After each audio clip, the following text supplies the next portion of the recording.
Infrastructure Malta qed tgħid li l-proġett ta' triq ġdida fl-Adira li se joħloq karreġġjata waħda fid-direzzjoni miċ-Ċirkewwa lejn il-Mellieħa għandu jitlesta sal-ewwel ġimgħa ta' Ġunju.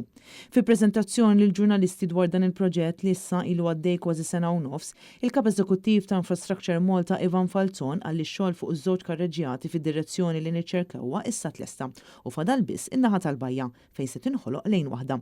Il-proġett kien affettwa ħażin ħafna lil dawk kollha li matul is-sajf li għadda qasmu lejn Għawdex. Dan apparti li ħarbot ukoll it-traġitti lejn Gżira Awċija anke waqt il-vaganz tal-miliet u l-ewwel tas-sena.